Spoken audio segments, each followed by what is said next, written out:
Assalamualaikum dan salam keluarga Malaysia.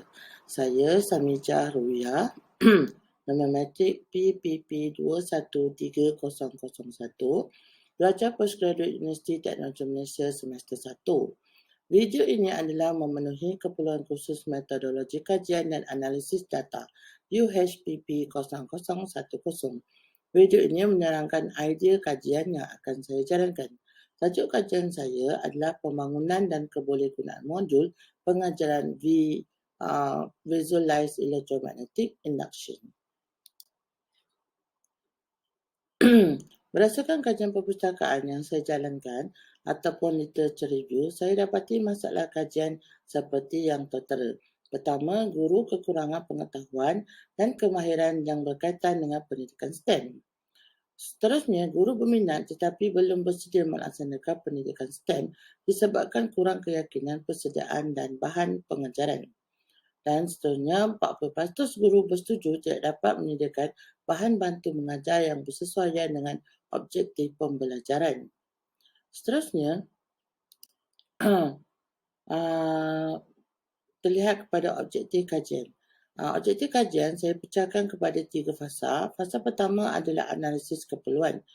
Di bawah fasa ini, objektif kajiannya adalah untuk meninjau keperluan pembangunan modul pengajaran fizik dalam kalangan pensyarah Kolej Matrikulasi Kementerian Pendidikan Malaysia bagi topik aruhan elektromagnet. Kemudian fasa kedua iaitu fasa reka bentuk dan pembangunan, terdapat 2 objektif. Yang pertama, mengenal pasti elemen-elemen bagi reka bentuk modul pengajaran Visualized Electromagnetic Induction. Yang kedua, membangunkan modul pengajaran Visualized Electromagnetic Induction. Untuk fasa ketiga iaitu fasa penilaian, objektif yang pertama adalah menilai kebolehgunaan modul pengajaran Visualized Electromagnetic Induction, dan objektif yang terakhir di bawah fasa penilaian adalah menilai persepsi pengalaman pengajaran guru menggunakan modul pengajaran Visualized Electromagnetic Induction. Seterusnya kita lihat kepada persoalan kajian. Persoalan kajian juga saya pecahkan mengikut fasa. Fasa pertama iaitu fasa analisis. Fasa analisis keperluan. Persoalan kajiannya adalah apakah keperluan untuk membangunkan modul pengajaran fizik dalam kalangan pensyarah bagi matrikulasi Kolej Matrikulasi Kementerian Pelajaran Pendidikan Malaysia bagi topik aruhan elektromagnet. Fasa kedua, reka bentuk dan pembangunan. Persoalan kajiannya, apakah elemen-elemen bagi reka bentuk modul pengajaran Visualized Electromagnetic Induction. Dan seterusnya, fasa ketiga, penilaian. Persoalan pertama adalah apakah penilaian kebolehgunaan modul pengajaran Visualized Electromagnetic Induction. Dan persoalan kedua, apakah persepsi pengalaman pengajaran pensyarah menggunakan modul pengajaran Visualized Electromagnetic Induction.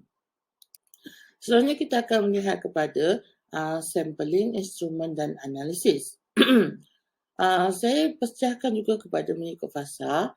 Fasa pertama iaitu analisis keperluan, di mana persoalan kajiannya adalah apakah keperluan untuk membangunkan modul pengajaran fizik dalam kalangan pensyarah Kolej Matrikulasi Kementerian Pendidikan Malaysia bagi topik aruhan elektromagnet.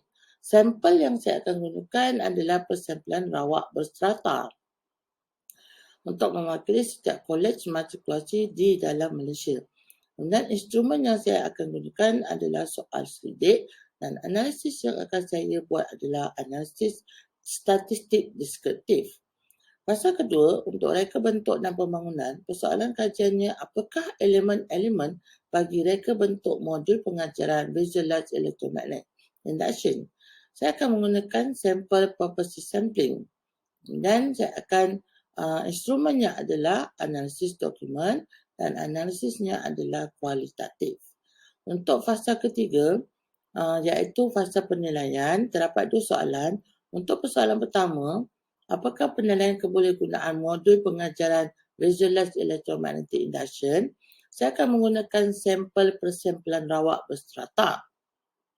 Dan seterusnya saya akan menggunakan instrumen soal selidik, Dan last sekali adalah analisis statistik deskriptif. Manakala untuk persoalan kedua, apakah persepsi pengalaman pengajaran pensyarah menggunakan modul pengajaran Visualized Electromagnetic Induction?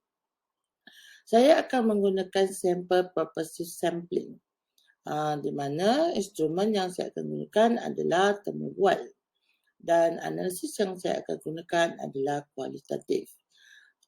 Berikut seterusnya kita akan lihat pada jangkaan dapatan kajian saya. Jangkaannya saya akan menyumbang kepada modul pengajaran.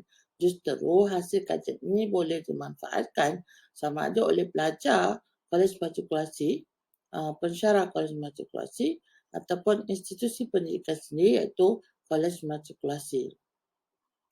Sekian sahaja idea awal berkaitan dengan